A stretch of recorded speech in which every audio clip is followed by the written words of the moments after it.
Well, what's depressing is that the New York Times released a poll today that says that 71% of voters agree that democracy is under threat. Yeah. But only 7% of voters rank a threat to democracy as a major issue this election cycle. Yeah. I find that so depressing. I can't begin to tell you. That's why I don't like polls. Well, it is depressing. You can debate the poll, yeah. But this is what people are saying. I mean, I understand. Inflation has gotten people, if you can't put food on the table, it's very depressing. And if you can't put gas in your car and inflation and rents and everything else is piling up because of various reasons. One of them is the pandemic. Another one is maybe the war in Iraq, in Ukraine. Yeah. But to think that the other party is going to be able to solve those problems is really ludicrous because... All right, guys, so the Democrats are panicking over the polls, right? The polls that are showing that their midterm strategy of basically trying to focus on everything except what people actually care about, which is the economy. Stupid, right? Trying to focus on everything except that is not working, right? It is not working in the sense that voters are dissatisfied with how the Democrats are handling the economy, and they believe that the Republicans would be better on the economy. So what does the Democrats do when it comes to trying to assure voters that, hey, we do care about the economy, we hear your concerns, we're doing everything that we can to fight inflation? Well, what they do is what they always do, right? They deny or try to twist reality that inflation is actually hurting American families. Like Joe Biden coming out here and saying that the economy is strong as hell, despite the fact that we are, by definition, in a recession. Then you got Nancy Pelosi just flat out dismissing the polls, and also Stacey Abrams saying that abortion is connected to inflation somehow. So let's talk about rising inflation concerns along with crime, giving new momentum to Republicans after the Democrats were closing the gap, the historic gap. Yes. So why do you think the president has gotten this message through the voters? Well, first of all, let me say that I think that much of what you've said I don't agree with. That is to say, the New York Times poll, I think, is an outlier poll. You cite one poll, but all the other polls. It's also the Real Clear Politics average is showing similar issues. No, but that was one that brought down the average, and it was an outlier. It wasn't even that big a sample. So, Ms. Abrams, back to the root of Joe's question that he just asked you. You're running for governor of Georgia.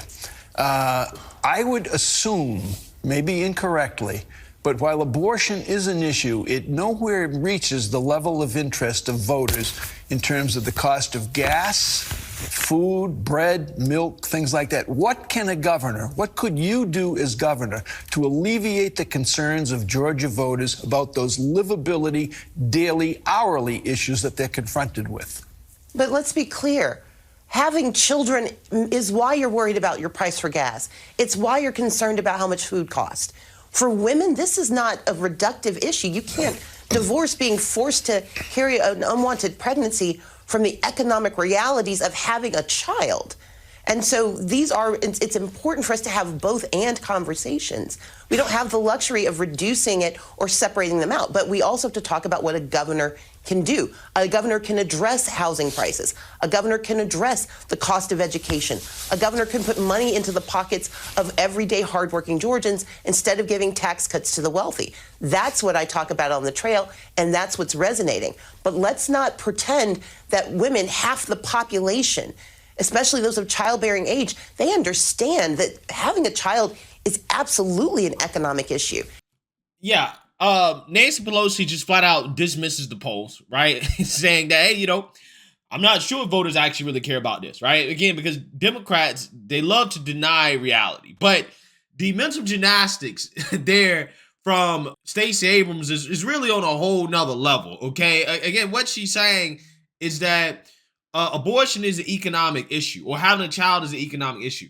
Yes, having a child is an economic issue. However, abortion is not the solution for inflation, right? The solution for your inflation problems, or the fact that you can't afford groceries, the solution for that is not to have an abortion. The solution, if you're actually concerned about being able to feed a child is to not get pregnant, right? Don't get pregnant, don't get knocked up before you can afford to have a child, right? The solution is not for those who are already pregnant to abort their kids because, hey, all of a sudden inflation's out of control, right? That is not going to solve inflation. It's not going to.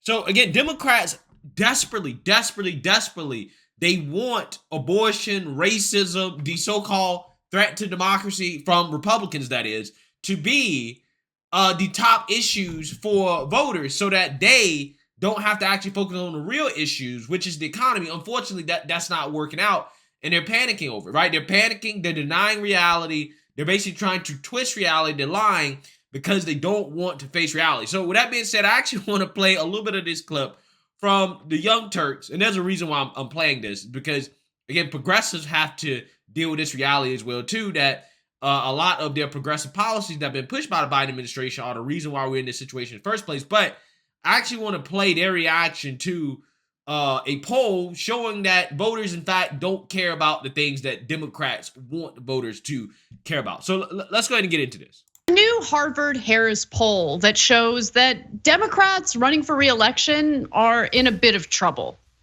Now, the issues that matter most to voters, including likely Democratic voters, tend to be issues that these voters think Republicans are doing a better job representing. And so there's a messaging issue here, and there is this, in my opinion, oblivious nature to the way the Democratic Party has handled topics like the economy and, yes, crime, something that I've been warning about. People thought that I was just being a propagandist. But when you look at these communities, when you look at what they're most concerned about, if you just get off the internet and talk to people, including your neighbors, you get a better sense of what worries voters. And this is yet another poll that kind of doubles down on some of my concerns here. So let's get a broad look at what this poll has found. Now, Republicans are unfortunately winning the generic congressional ballot, 53% to 47% among likely voters. Also, 55% of Americans blame Biden for inflation, and that includes 43% of Democrats, not a majority, but 43% of Democrats, that's a pretty big chunk of the Democratic base who want to blame Biden for what's currently transpiring with inflation. Now, we've done many videos on inflation. Different sectors of the economy happen to be, experiencing inflation for different reasons. There are different factors involved. Inflation is also something that's being experienced globally, so to blame it all on Biden is a little ridiculous. But nonetheless, not everyone is steeped in politics. People are busy, they're trying to provide for their families. So messaging really does matter here.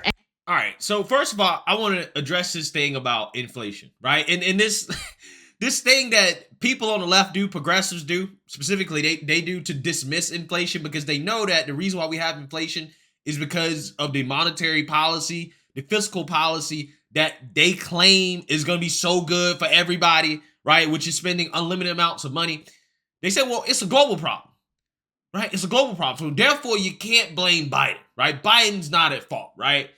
And it's like, yes, you're right. Inflation is a global problem. However, who has the largest consumer economy in the world? United States. We consume more stuff than anybody in the world by far. So when you stimulate the largest consumer economy in the world to the point where people are demanding goods and services that can't be supplied because of the pandemic, but you spent a record amount of money, right? Stimulating the economy, okay? Increasing demand. You think that's not gonna have an effect on the world, right? The same way that the Great Recession didn't just happen in the United States. The Great Recession also was a worldwide recession. All of Europe was in a recession. Russia was in a recession, right? The only places that weren't really in a recession was like China, okay? But all of the Western world was in a recession based off what happened in the United States. So let's not sit and act like that the United States economy is not connected to the rest of the world, or that the amount of spending that we do here does not affect the rest of the world. Again, when Biden got elected, all the big banks, all the financial institutions were saying that we were going to have a record year of GDP growth because of all the stimulus that we put in the economy before.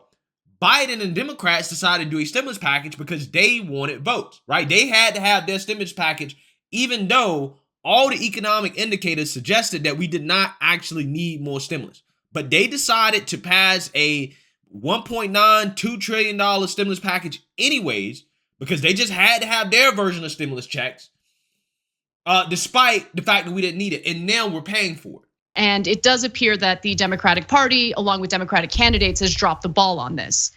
Now, I want to go to this graphic that shows you how important are each of the following issues in your vote in the midterms, okay? And as you can see, the top two issues, inflation, crime. Coming in at number 4 is immigration. Coming in at number 3 is immigration, and number 4 is abortion. Now, before she gets into this, I just want to give my commentary on this. Notice how the top 3 issues in this country are all issues that Republicans overwhelmingly do better on than Democrats, right? Or put it this way, voters believe that Republicans do better on than Democrats. Inflation, crime, immigration. Issues where the Democrats are doing horrible across the board. We got a immigration crisis, basically open borders, crime crisis in these liberal cities. They become lawless because of progressive criminal justice reform policies that Anna Kasparian is trying to distance herself from, even though she used to support that type of stuff. And then, of course, again, inflation, which I explained to you guys that, yes, the Biden administration and their spending definitely contributed. They poured fuel on a fire that was burning red hot, right? And they overstimulated the US economy and the world economy as well, too. So notice how number 4 is abortion. And I've had this conversation with people so much about the issue of abortion, where they believe, Democrat hopefuls, they believe that, abortion, women are going to come out and vote because Republicans are taking away their rights. And it's like, well, first of all, this is not a right. Second of all, this issue is not as near and dear to women as people want to make you believe, okay? Because most women are not using abortion as a primary form of birth control, okay? The only people that really care about this so much so that they're going to go out here and vote on this as a single issue voter are liberal women in these inner cities and people who happen to be extremely religious, mostly Catholic, evangelical types that are very much against abortion. Those are the people that are going to go out here and vote on this issue as a single issue voter. Nobody else is doing that. Most people are kind of like, okay, I'm against it, I don't like it, but at the same time, it's like, I'm not trying to flat out ban it. Or the people that do support it are like, I support it, I want access to it, but I also don't want to see it being used as a primary form of birth control, where it gets to the point where people are aborting their, babies or whatever in the 3rd trimester. Okay, that is, I think, where most people are at. People don't care about this issue as much as the Democrats are making it seem. And this is why I say this, and this might be a controversial thing. If a liberal actually leaked the Supreme Court Roe v. Wade decision, when they decided to turn it over, the Dobbs decision, that was one of the stupidest political moves I've ever seen in my life. One, because it guaranteed that the Supreme Court would not change their opinion, right? And 2, it made it so the impact of that decision was a lot less, in the sense that, yes, initially when people found out that this was going to happen, Roe v. Wade was going to be overturned, the war revolutionaries got upset. But you only can be upset for so long. Eventually, all that energy kind of dies down, right? So the initial reaction was bad. And then once the decision actually came out, they raged again. And now, fast forward, 2-3 months down the road, midterm season, it's kind of like, I kind of care about the economy more, especially considering how all the fear-mongering about what the Republicans want to do is just going to flat out ban it, right? In all these states. That hasn't happened yet. So now it's like, you can't really fear-monger off this stuff anymore, right? And for as much as Democrats try to make these issues a thing, they're not. Climate change, 5. Achieving racial justice, 6. Stopping the teaching of woke ideology in school. Again, notice how they have this here down at about 7, but from a percentage standpoint, in terms of how many people consider this to be very important, it's like what? Right behind abortion, right? It's like fifth, right behind abortion. And then if you look at the one that the Democrats really have been campaigning on, which is the threat of democracy from so-called MAGA Republicans, that's 41, right? 41% of people consider this to be a very important issue. And that's the least of all compared to everything else they have up here. Which tells you that the reason why the Democrats are failing is not because their policies suck. It's also because, again, their messaging is just so bad. They want to focus on everything except the real issues, and it's not gonna work. The economy will always be the primary factor determining who wins and who loses in these elections. That's how it's been since the beginning, okay? Right, so while Democrats experienced a little bit of an uptick in support after the reversal of Roe v. Wade, that support has kind of dissipated as other issues have impacted voters' lives, including inflation and crime. Now, 96% of likely voters, both Democrats and Republicans, express how important the issue of inflation is. 95% of voters find crime to be an incredibly important issue. Abortion, again, is fourth on that list, with 84% finding that issue important. Now, on all three top issues, though, voters are more likely to vote Republican rather than Democrat. Let's go to the next graph, because this shows how will each of the following issues affect your vote in the midterms for Congress. So it shows that 48% of likely voters are more likely to vote for Republicans because of inflation. Now, when you compare that number to 36% for Democrats, you can see that, again, Democrats have really lost the messaging war on the issue of inflation. And I want to pause for a second, because the problem that I have with Democrats not only is the messaging, but it's the fact that they have allowed Republicans to kind of take the mantle of, hey, we're the politicians who are going to combat inflation, without providing a shred of evidence, without providing any policy proposals, absolutely no solution. Well, they have provided policy proposals, okay? It's just that the Democrats didn't like it. They called it ultra MAGA, an ultra MAGA agenda. That's what they called it. But what policy proposals and solutions do progressives have?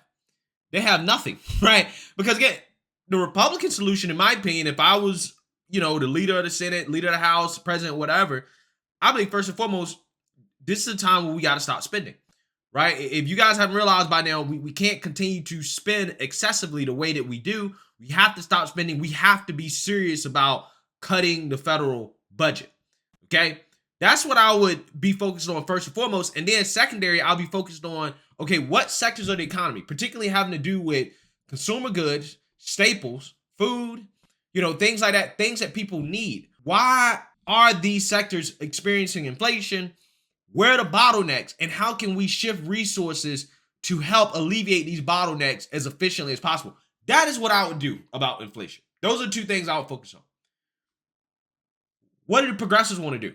They just want to spend more money, right? They want to spend more money. You got people like Nina Turner, who works for the TYT network. She's like, oh, we still need $2,000 checks. We need UBI, right? We need to spend more money. So again, for all these people talking about, well, I don't like the fact that Republicans are getting positive press because people think they can solve inflation. Now, do I know if they can solve inflation? I don't know. But what I do know is that progressives and Democrats definitely don't have a solution. They definitely don't have a solution. They're going to make it worse, right? So a lot of people going out here voting for Republicans on the inflation issue, and the reason why is not because they think the Republicans can really solve it, because they know, well, at least under Republicans, it's probably not going to get worse, right? Just like, again, if Mitch McConnell had kept the Senate majority, okay, after the 2020 election, there's no way we would have had that spending package that we did from Joe Biden, that stimulus package. No way, no how. There's no way we would have spent that much money. Mitch McConnell would have made sure it didn't happen, okay? So I'm just saying, Democrats, like always, they're in denial about reality. And as long as they continue to refuse to acknowledge reality for what it is, in regards to what people actually care about, they try to make people care about things they actually don't care about, they're going to continue to lose, okay? They're going to lose the midterms, and they're probably going to lose in 2024 as well, too, if they continue to do this. So let me know what you guys think. Make sure you like, comment, and subscribe. Most importantly, share a Black conservative perspective.